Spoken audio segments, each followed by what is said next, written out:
akhirnya persepsi yang terbangun adalah bahwa seakan-akan keputusan itu sudah dibikin sebelum proses berjalan. Cara yang dia tempuh saat ini itu katanya dia meniru gayanya Pak Mahfud MD. MK betul-betul ngambil keputusan yang mengabulkan proporsional tertutup. Ini hanya opini arus bawah, opini dari masyarakat kebanyakan. Opini hanyalah sudut pandang. Assalamualaikum warahmatullahi wabarakatuh. Salam sejahtera untuk kita semua. Heboh lagi, sekarang heboh lagi nih.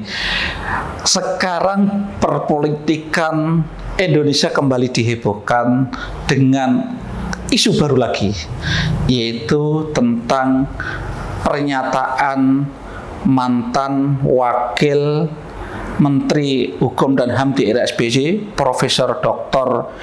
Denny Indrayana. Dia membocorkan, katanya dia membocorkan, dia dapat informasi A1, dia mendapatkan informasi yang sangat akurat katanya. MK itu akan mengabulkan ini gugatan Undang-Undang Nomor 7 Tahun 2017 tentang pemilu sistem proporsional terbuka. Ya, katanya begitu. Lah, ini jadi masalah. Ini dari pihak MK mengatakan bahwa itu belum ada keputusan di MK gitu loh. Bahwa keputusan itu baru akan diambil itu nanti, dan pada tanggal 31 Mei besok ini MK baru akan menerima kesimpulan dari berbagai pihak tentang masalah itu. Baru setelah itu akan diambil keputusan. Jadi memang agak aneh kok Denny mengatakan ini sudah ada keputusan seperti itu. Ini memang akhirnya persepsi yang terbangun adalah bahwa seakan-akan keputusan itu sudah dibikin sebelum proses berjalan. Ini kan kalau ini dikembangkan dan masyarakat termakan dengan persepsi ini kan menjadi mendelegitimasi ya, menjadikan orang tidak percaya dengan MK. Ini juga nggak bagus menurut saya. Nah, yang jadi masalah lagi, apakah informasi itu betul gitu loh? Karena memang kenyataannya belum gitu. Maka Pak Mahfud Menko Polhukam itu minta polisi agar mengusut apakah betul itu ada yang membocorkan seperti itu. Berarti kan kalau ada yang membocorkan berarti ada yang main-main. Jadi intinya begini. Jadi memang ada beberapa yang menggugat bahwa sistem pemilihan anggota legislatif yang sekarang terbuka memilih orang per orang itu ada yang menggugat menginginkan dikembalikan seperti dulu milihnya partai, maka diistilahkan proporsional tertutup. Nah, ada yang menggugat seperti itu dan ini prosesnya masih berjalan. Nah, Denny mengatakan sudah dapat bocoran bahwa itu nanti akan diputuskan kembali ke proporsional tertutup. Memang agak adanya ini betul keputusan yang terjadi. Ini ya agak kacau. Karena apa? Karena sekarang ini sudah proses pendaftaran caleg itu kan sudah jalan ini. Nah, oke.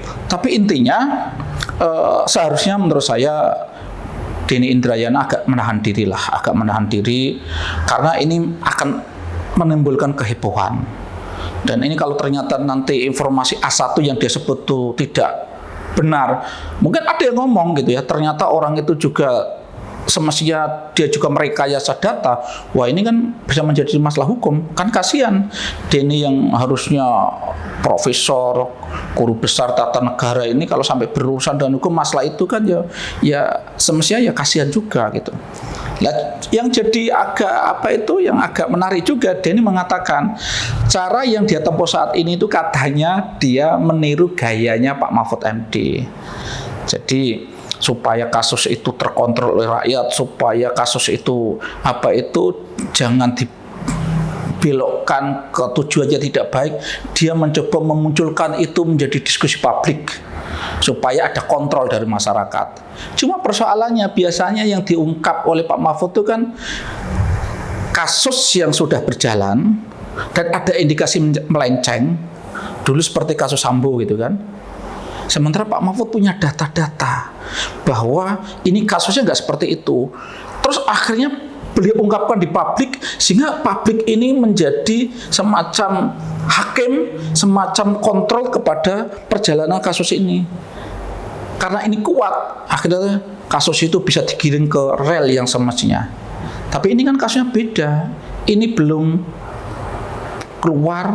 Bahkan kalau menurut versi versi dari MK itu belum diambil keputusan. Bagaimana keputusan belum diambil kok katanya sudah ada keputusan dan dibocorkan. Oke, saya pikir menjelang Pilpres ini memang alangkah baiknya semua pihak itu agak menahan diri lah. Jadi ada semacam ukuran-ukuran mana yang memang harusnya dikeluarkan, mana yang tidak, mana yang harus diucapkan, mana yang tidak. Kalau ada sesuatu yang memang itu diucapkan dan akhirnya akan berdampak kepada kehebohan, kepada situasi suhu politik yang semakin memanas, itu alangkah baiknya agak sedikit ditahan lah. Jadi tidak semuanya data harus dikeluarkan. Kecuali kalau tadi MK betul-betul ngambil keputusan yang mengabulkan proporsional tertutup, seandainya. Padahal sekarang ini Denny sudah mendapatkan bocoran bahwa keputusan itu adalah keputusan yang di skenario, keputusan yang tidak melalui tahapan-tahapan yang benar.